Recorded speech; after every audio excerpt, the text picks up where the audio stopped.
Pitching has become the absolute strength of this St. Louis Cardinals team.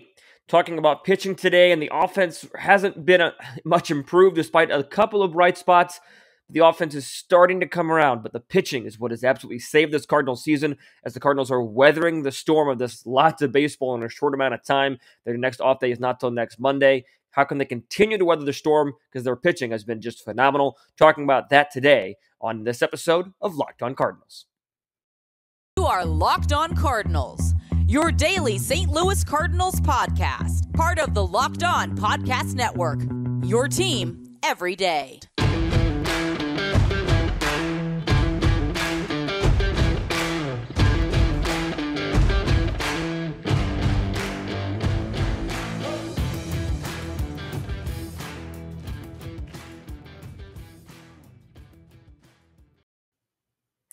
Hello and welcome to Locked On Cardinals for Monday, May the 2nd of 2022.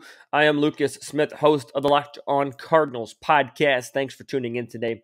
And each and every day that you tune in, it's always a joy to talking to you a little bit late today because the Cardinals played an afternoon game.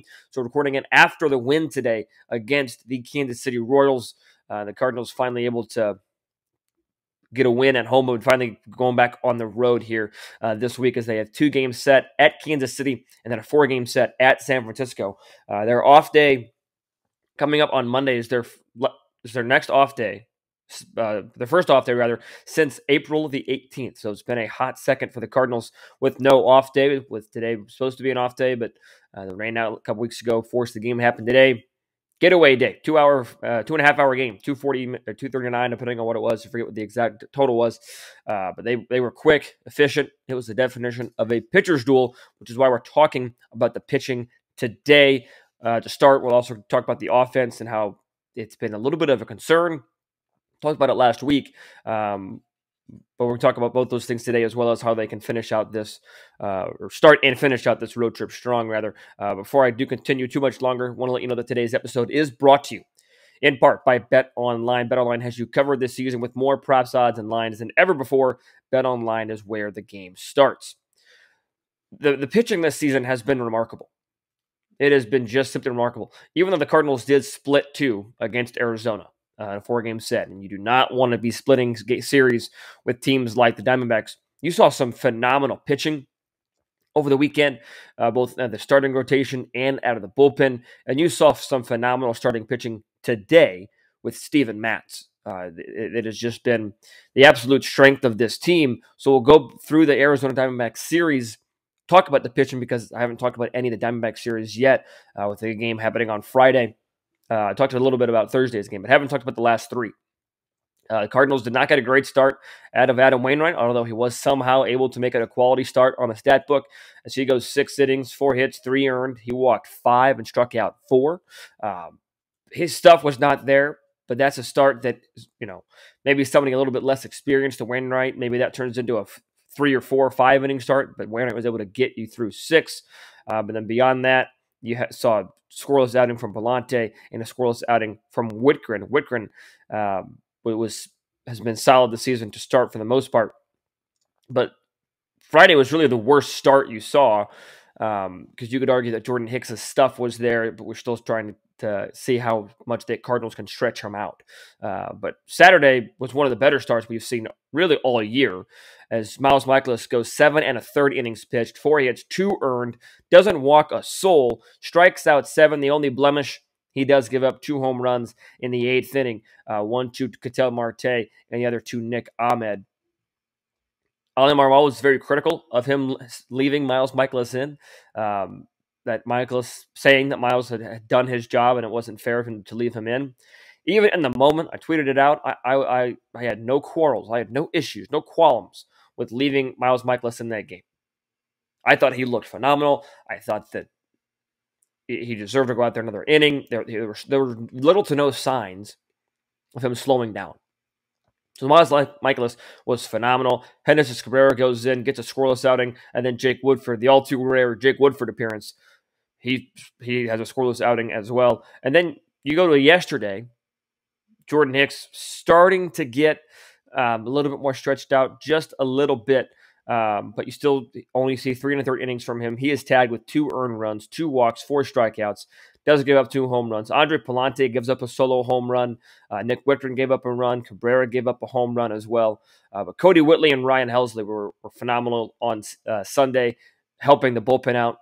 And let's just talk about Ryan Helsley for a moment, highlighting a lot of good performances over the weekend, as well as today on the pitching side of things, because without this pitching staff pitching the way they have been, it's hard to see this team where they're at right now in the playoff hunt. Ryan Helsley was just absolutely phenomenal. He was lights out on Sunday. I was literally watching the game. My mouth was literally just in awe. I was like, my jaw hit the floor almost at every pitch. Dude was throwing 103.1, I think was the exact mark. Fastest pitch of the season. His slider was just absolutely filthy. He has been an unsung hero for this team to date. He threw a 6-pitch 8th inning, which allowed him to go 2 innings for the save, give Giovanni Gallegos another day of rest. Gio made it interesting again today, but it allowed Ryan Helsley's performance allowed Oli Marmol to stretch him out and allowed Giovanni Gallegos to get an extra day of rest. And we all know when Gio gets an extra day of rest, he is really darn good the next time out. In 8 1/3 innings so far for Ryan Helsley, 16 punch-outs. His whip sits at .12. He's given up just 1 hit all season. 1. Has not walked a batter. 7 games. He's got 3 holds, 1 for 1 in his save opportunities, 1 hit, no intentional walks even. No hit by pitches, 1 base runner. People are hitting .038 against him, and as I mentioned, the .12 whip. Ryan Helsley is legit. He is 100% legit, in my opinion. And then you move on to today, talking about Steven Matz, as he turns in probably his best start of the season. Gets his 3rd win of the young season. He goes 6 scoreless innings against the Arizona Diamondbacks. He looked really good today, against the Kansas City Royals. He looked really good today. I was able to watch most of it despite some class schedules getting in the way. But I was able to watch him a lot. He was throwing hard. He was locating. I mean, he was just downright solid. He was able to give the Cardinals 6 strong innings. Here are his last 3 starts. 5 innings, 1 earned run against the Reds. 4 innings, 4 earned runs against the Mets. 6 innings, shutout baseball against the Kansas City Royals. So you throw out that Mets start, and the Cardinals were still able to come back and win.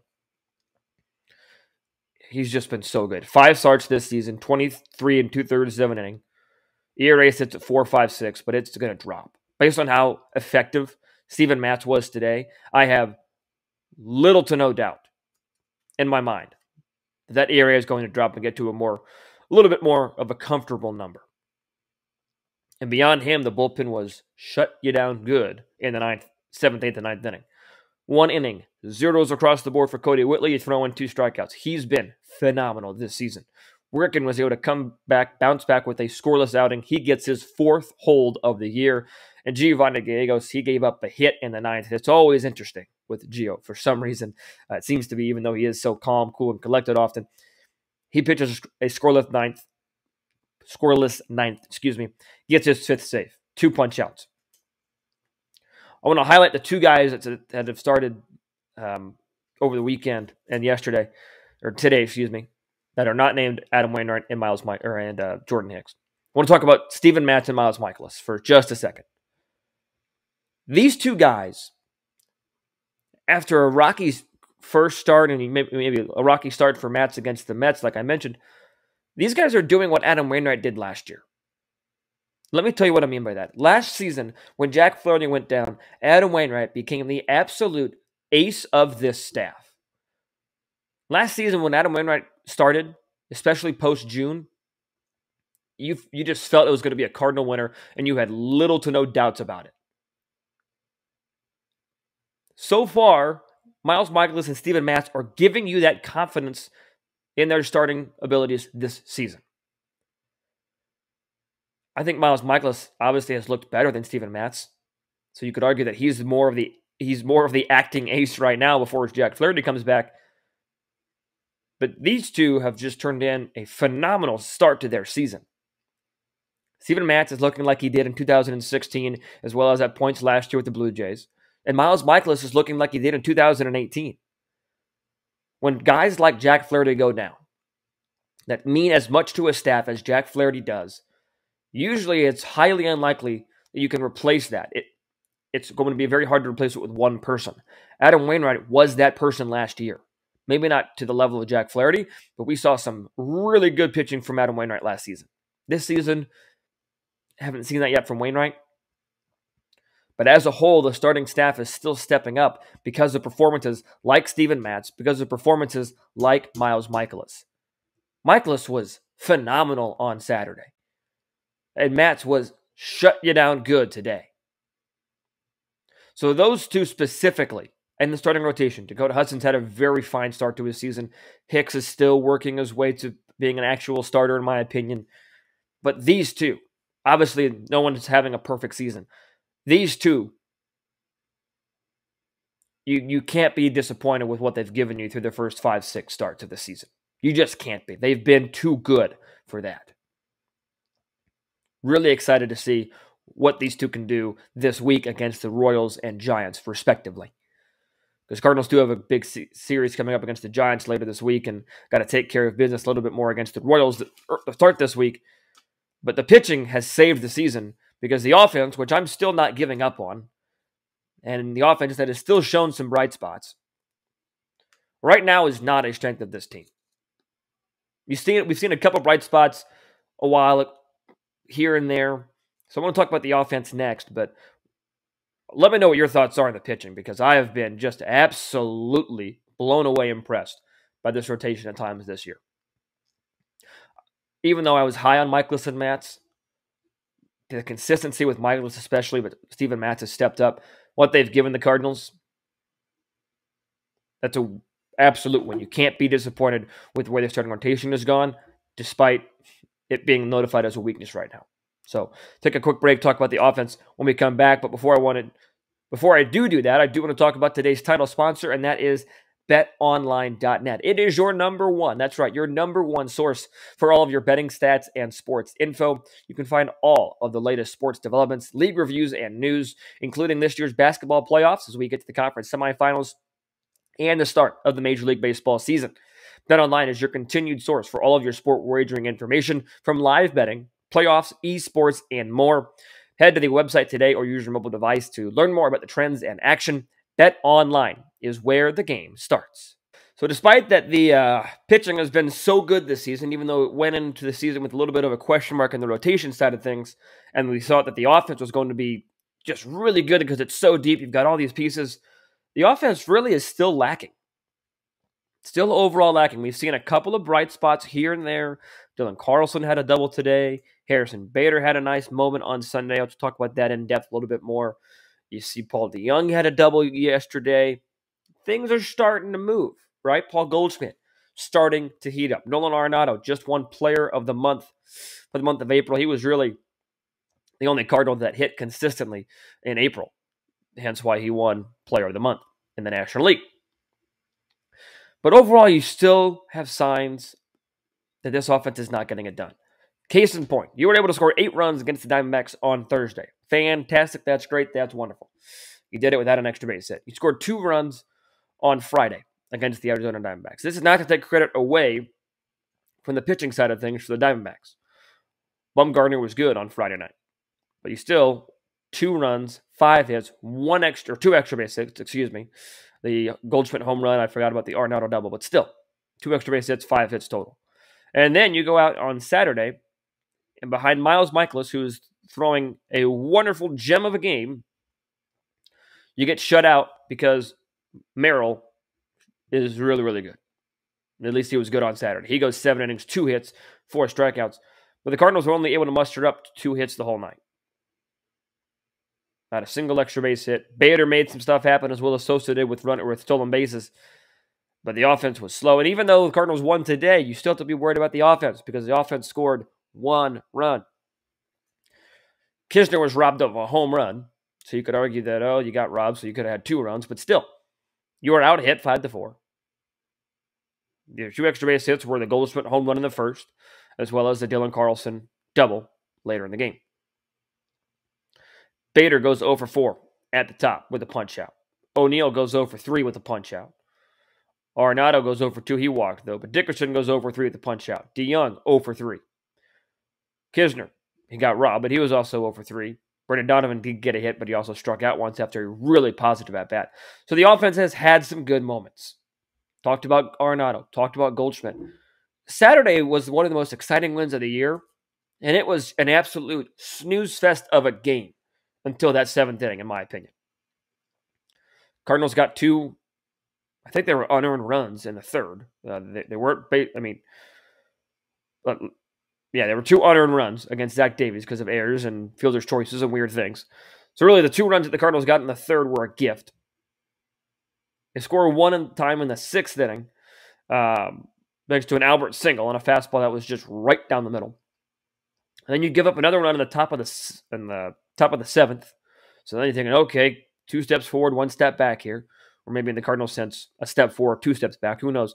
And then the 7th inning rolls around, and finally, some excitement. That was one of the more exciting offensive moments in a while. Because even though the Cardinals scored 10 and 8 runs, respectively, last Wednesday and Thursday, you were still left with where's the excitement? Maybe not excitement, because scoring that amount of runs is exciting. What I mean to say is, where's the power? There was little to no power in those 2 games, especially on Thursday when the Cardinals scored against Diamondbacks, and they were without an extra base hit. But then you go to the 7th inning of this game. Thinking, okay, it's really got to start coming now or never. Bottom of the 7th starts with a little bloop single by Andrew Kisner. And then you see Paul DeYoung rip a double. So you're thinking, all right, got a little something going. Brendan Donovan works a great at-bat and is able to get an RBI ground out. Wonderful at-bat. And then Harrison Bader, with 2 strikes on him, hits a home run. Great moment. Bush is finally rocking. And then you get Nolan Arenado to home run 1 at-bat later after O'Neill struck out looking. So you finally have some excitement in the air. The Cardinals were exciting. But the Cardinals have shown that the offense has the capability of being there. We're talking about strengths and weaknesses of the team, right? The Cardinals have shown that the offense has the opportunity to be a strength. They have the ability to come back late in games because the Cardinals weren't doing that this season until that point. They couldn't come back on Monday against the Mets. They couldn't come back on Tuesday against the Mets. Couldn't come back Friday or Saturday against the Diamondbacks, especially Saturday. They were able to come back and salvage a game. So when we're looking at strengths and weaknesses, the offense has had its moments. You know, they're not striking out. They're getting plenty of hits. But we talked about the stats on Friday. Their slugging's down. Their home run rate's down. Their on base is down. Their OPS is down, in terms of relative to the league. So, yeah, the offense has the names in the lineup to put butts in seats. Goldschmidt, Arenado, Pujols even. But so far, the offense hasn't produced to the level of which you would like them to produce. They were doing it early. 6 runs on opening day, and then the second day, 6 runs against Kansas City, 10-run outburst against Milwaukee, 5 runs and a loss as well, 5 runs against Miami on the 19th, 4 and 5 runs in the 2 wins against Cincinnati. So they had the ability to do this. It's time to take a page out of the pitching book and simply get the rust off and start getting it done. Because they have the ability to do it. Now the question is, can they do it on a consistent basis? Because even though the Cardinals scored those 18 runs on those 2 days last week, on Friday's show, I talked about how this is great. The offense is, that's a good sign. This does not mean all problems are fixed. Case in point, you score 2 runs on Friday and no runs on Saturday. 7 runs on Sunday, 1 run on Monday. So yes, I think that the Cardinals, maybe fortunate isn't the right word, but you have to feel awfully good about yourself as we sit here on May 2nd, that at the end of Cardinal play on May 2nd, the Cardinals are 13-9, a game and a half out of first place. With the way the offense has performed and the way the pitching was earlier in the season, you got to feel pretty good about yourself, in my opinion. Brewers are off today, so they're going to start play on Tuesday a game and a half out of first place. Can't complain too much about that, but now it's time for the offense to kick it in high gear. And even though the Cardinals do have 2 games against the Royals this week, you also have a 4-game set at San Francisco. Jack Flaherty's working his way back. You're getting really close to that the cherished off day that's so close to getting here. Cardinals just have to keep weathering the storm until they get healthy again. Talking about the rest of this week and how the Cardinals can continue to do that. Pitching matchups as well coming up here in just a moment. But first, I want to tell you about the best tasting protein bar in all of the market, and that is Built Bar. Summer is coming, and with summer, you're going to need some food on the go. Built Bars are the perfect snack to take with you on family vacations. Throw them in your bag and your kids' backpacks. Make sure that everyone has a Built Bar so you are fueled and ready to go for your summer vacation. All Built Bars and Puffs are covered 100% in real chocolate. In case you missed out, Built Puffs are the first ever protein-infused marshmallow. We are going crazy for Puffs. And that's not enough for you that you have these protein-infused marshmallows. These Built Bars taste great. These are all incredibly healthy because most Built Bars contain 130 calories, 4 grams of sugar, 4 net carbs, 17 grams of protein. Replace your candy bars with these. I beg of you, replace your candy bars with these. They taste better, and they're better for you.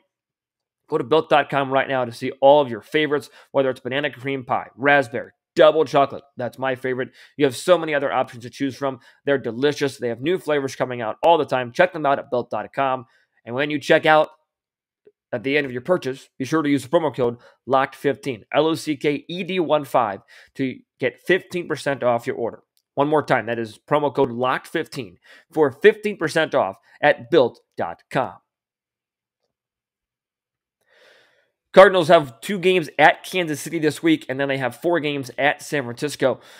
The Royals are 7-14. They're 2-8 in their last 10. They're on a 4-game losing streak with today's loss. Cardinals need a road sweep. The way that I look at it, they need to look at this like a 3-game series. Yes, one's in St. Louis and 2 are at Kansas City. Look at it as a 3-game series. Keep things simple. Win the 2-game series. Obviously, when you're looking at whether or not the Cardinals win or lose this series, for statistical purposes, you've got to look at, okay, there's just the 2 games at Kansas City. But go take game 1 tomorrow and just have the mindset of, okay, we've won 2 in a row. Let's make it a sweep, right? And then in terms of the San Francisco Giants, they're 15-8. They're 7-3 in their last 10. They're tied for first place in the National League West. So for those of you thinking that the Giants' performance last season was an absolute fluke and that there's no way they could repeat it, yeah, that's not how this is going to happen this season. They lost 11-5 yesterday to the Nationals. They don't play today, but they do play tomorrow against the Dodgers. So maybe they'll use all their energy against the Dodgers. Who knows? 8:45 Central Time is the first start on Wednesday, excuse me. Nope, I was right the first time, Thursday. So get ready for some late nights this weekend. But the Cardinals just need to continue. I used this phrase a couple times already. Just weather the storm. You got 2 games to finish up against Kansas City. You're facing a really good pitcher in Keller tomorrow. 2.19 ERA. Cardinals are sending Dakota Hudson to the mound. And then on Wednesday, Adam Wainwright gets the ball against Michael Bubic, who's 0-2 with a 10.50 ERA. Lefty, so you'll likely see Albert in the lineup on Wednesday, on the last day of the series. I said Michael, I meant to say Chris. I'm sorry. Chris Bubic is getting the start on Wednesday. You got to feel good about how the Cardinals set themselves up for this Kansas City series because you've got Dakota Hudson going in game 1 against, like I mentioned, Keller. And Brad Keller's awfully good. He's got tagged for 2 losses this season, but in 24 2/3 of an inning, he's got 17 punch-outs, an ERA of 2.19 and a whip of 0.77, coming off a 7-inning performance of 3-hit baseball, 1 earned run against the White Sox. He struck out 4. So he doesn't strike out the world, but he does get the job done. Take out a bad start at Seattle. The start before that was against Detroit. 7 innings in that start, 3 hits, 2 earned, 2 walks, 5 punch-outs. So, again, pitching out every night is going to be different, but Cardinal offense does not have it easy for them. Tomorrow, Wednesday, you likely would see... You would think, anyways, logically, that would bring a little bit more offense to the table going up against Bubic. But Hudson and Wainwright just have to simply go out there and perform. Hudson's coming off a nice start. feel like we keep saying this on Wainwright, and it's kind of sad that we have to keep saying it. Wainwright's got to find a way to bounce back. Plain and simple. Got to bounce back after a rough start. You'd like to see him get a start at home to do this, but it's on the road. That's kind of a bummer. But then Thursday, Michaelis gets to retake the mound. Giants, according to MLB.com, have a TBD on their starter. Friday will likely then be Jordan Hicks. And then that would make Saturday Stephen Matz Day, and then Sunday would be Dakota Hudson. That's going to be a really tough series. So get some momentum. The key in Kansas City, get some momentum going into the San Francisco Giants series. Giants are a really good baseball team that are playing really good baseball. They're in San Francisco. The Cardinals beat San Francisco pretty well last year in Kansas City. It's 107 win, or in San Francisco, the 107-win team. So just go out there and duplicate it. Play the game that you know how to play. Offense hopefully can bust out. Goldschmidt, Arenado kill the Giants. So get momentum in Kansas City. Cardinals are probably not driving, flying down I-70 to go play in Kaufman this week, tomorrow, Wednesday. Gain momentum. Don't mess around. You're playing, again, all due respect, you're playing the 7-14 Kansas City Royals. You got the in-state pride to motivate you. Go out there, get the job done, get a couple wins, get ready for San Francisco. So strength and weaknesses of this team just need to start figuring themselves out. Every team is going to have a strength and weakness. Maybe the weakness in the Cardinal team is going to be, at the end of the season, the bottom of the order. Maybe it's the second, third of the order. I don't know. But so far, the pitching has been the strength, as I mentioned. And you've got a really good pitcher lined up tomorrow in Dakota Hudson, and somebody that, in my opinion, is just going to find it. And even if Wainwright pitches to a 4 ERA the whole year, from a 40-year-old pitching standpoint, that's pretty darn good. Maybe we just need to accept that he's not going to be a sub-3 pitcher or a sub-3.5 pitcher ERA-wise. That's another topic for discussion. So you have yourself lined up with pretty good odds to win these next two games against Kansas City. And then you have the pitching lined up in your favor for the weekend against the Giants. You've got your two hottest pitchers bookending that series, likely. Go out there and get the job done. Use your strengths that have gotten you this far and try and work on your weaknesses. Get some players going. Get O'Neill going. Get Carlson going. Get Bader going. Really, get the outfield going. Because Bader had the nice moment on Sunday. Carlson had a double today. Outfield's got to get rolling. So we'll see what the rest of the week brings, but I think the Cardinals have set themselves up for success and to get a little bit of momentum as we start this new month of baseball. So thanks for tuning in today, and each and every day that you tune in. Thanks for making Locked On Cardinals your first listen. Be sure to make Locked On MLB your second listen of the day with our good pal Sully as he gives you his take on baseball, both past and present. So until I talk to you guys tomorrow, be sure to stay safe, stay well, and have a fantastic rest of your day.